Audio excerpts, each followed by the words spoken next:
Hello students, आज हम लोग पढ़ेंगे पाइथागोरस थ्योरम के बारे में। पाइथागोरस थ्योरम होता क्या है? तो पाइथागोरियन एक साइंटिस्ट बोल रहे, मैथमेटिशियन बोल रहे होते, वो इसका डिस्कवरी किए थे या इन्वेंट इसको किए थे। तो अगर आप एक ट्रायंगल लेते हैं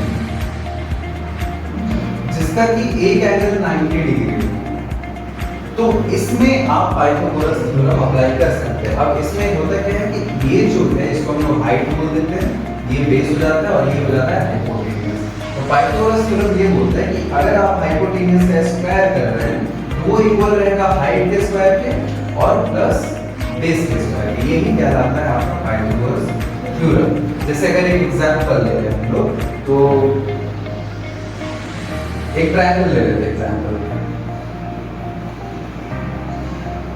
जिसमें कि मान लीजिए आपको इसका वैल्यू 3 दिया हुआ है, इसका वैल्यू 4 दिया हुआ है, हाइपोटेन्यूज आपको निकालने बोला, तो बस ये पाइथागोरस थ्योरम लगा देना है कि हाइपोटेन्यूज का square is equal to height का स्क्वायर प्लस बेस का स्क्वायर। तो क्या हो जाएगा? हाइट का square means 3 square plus base का स्क्वायर मींस 4 स्क्वायर, 9 16 25। अब क्या भी हाइपोटेन्यूज का स्क्वायर आ रहा है ना यहाँ पर, तो हाइपोटेन्यूज का अगर स्क्वायर हटाते इधर अंडर रूट चला जाता है, तो हाइपोटेन्यूज का वैल्यू आपको कितना आ गया? 5। तो आप हाइपोटेन्यूज का यूज कर, मतलब पाइथागोरस थ्योरम का यूज करके अगर आपके पास राइट एंगल ट्रायंगल है और कोई भी दो क्वांटिटी दिया है तो तीसरा क्वांटिटी आप निकाल सकते हैं। ठीक है, तो अब होता क्या है कि अगर आपको 3 और 4 दिया है तो 5 निकालने के लिए आपको इतना बड़ा प्रोसेस करना पड़ा, है ना? तो इसको शॉर्ट में कैसे कर सकते हैं आप ध्यान से सुनिए। कोई भी पाइथागोरस थ्योरम का ट्रिपलेट होता है। क्या होता है? ट्रिपलेट। ट्रायंगल का ट्रिपलेट होता है। और उस ट्रिपलेट को हम कैसे लिख सकते हैं?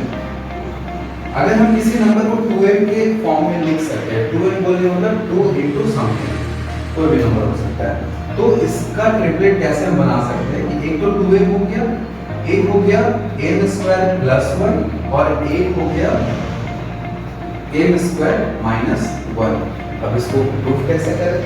ये ट्रिपलेट बना रहे हैं। ट्रिपलेट मतलब क्या? जो पाइथागोरस थ्योरम को सेटिस्फाई करेगा। सेटिस्फाई। अब जैसे देखो, अगर तुम ले लो कि 6 ले लो, क्या ले लो?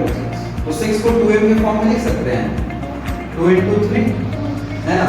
जहां पर 3 क्या है? m का वैल्यू है। तो बस m का वैल्यू को यहां पे पुट करो, तो 3 का वैल्यू को हम जब यहां पुट करेंगे 3 3 हो जाएगा 9 minus 1 कितना आएगा? 8 आएगा। ये तो 16 है तो इसको 6 लिखो और यहाँ पर जब तुम पुट करोगे कितना आएगा? 9 plus 1 that is 3। तो 8 6 और 10 क्या है? ट्रिपलेट है। हम कैसे प्रूफ कर सकते हैं? तो इन तीनों में सबसे बड़ा कौन है? 10। ठीक है, इन तीनों में सबसे बड़ा कौन है? 10। तो यहाँ पर हम लोग क्या देख रहे हैं कि इसका वैल्यू 8 आया, 6 आया, 10 आया। अब इन तीनों में सबसे बड़ा कौन है? 10। तो 10 ऑब्वियस बात है हाइपोटेन्यूज है, बाकी तो बेस या हाइट रहेगा। ठीक है, तो इसको अगर हम पाइथागोरस में हम अप्लाई करते हैं, जैसे हाइपोटेन्यूज का square is equals to base का स्क्वायर प्लस हाइट का स्क्वायर। अब इसमें जो सबसे बड़ा है उसको हम हाइपोटेन्यूज का स्क्वायर रखेंगे और बाकी दो को उधर रख दो, एक को 6 का स्क्वायर कर दो और एक को 8 का स्क्वायर। तो क्या सेटिस्फाई कर रहा है? तो 10 का स्क्वायर 100, 36 64 100, ये प्लस करो कितना आएगा? 100 आएगा। तो यहाँ क्या बोल सकते हैं? LHS is equals to RHS। मतलब कि ये तीनों क्या है? ट्रिपलेट है। ट्रिपलेट है। अब इसी टाइप से एक और हम लोग एक हो सकता है कि एक में तुक्का लग गया हो, तो दूसरा में एक बार देखते हैं। तो यही सेम फॉर्मूला में हम 8 को तो लिख सकते हैं ना 2m के फॉर्म में, 2 into 24, जहाँ m का वैल्यू क्या है? 4 है। तो m का वैल्यू अगर 4 है तो m स्क्वायर प्लस 1 क्या होगा? 4 4 जा 16 प्लस 17 m स्क्वायर माइनस 1 क्या हो जाएगा? 16 17 माइनस 1 कितना? 16 माइनस 1 15 होगा। ठीक है, और ये कितना था? ये इसको आप 8 ही लिख दो। ठीक है, तब समझ आता है। अब देखो 17 8 और 15, इसको हम पाइथागोरस में अप्लाई करते हैं। कौन है सबसे बड़ा? 17। हाइपोटेन्यूज रखना पड़ेगा। 17 का स्क्वायर जल्दी से बताओ क्या होता है? 8 का स्क्वायर प्लस 15। अरे काफी राइट कर दिया क्या?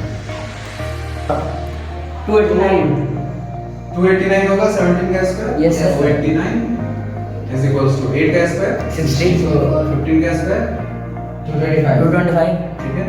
289 इधर रहने दो, इधर सम करो 5 and 4 9 6 and 2 8 and 2 LHS is equals to RHS मतलब कि इस फॉर्मूला से तुम लोग किसी का भी ट्रिपलेट बट शर्त क्या है कि जो ये नंबर है उसको तुम 12 के फॉर्म में लिख सको। अब जैसे 7 अगर यहाँ रहा तो 7 को तुम 12 के फॉर्म में नहीं लिख सकते। नहीं लिख सकते हो, ठीक है।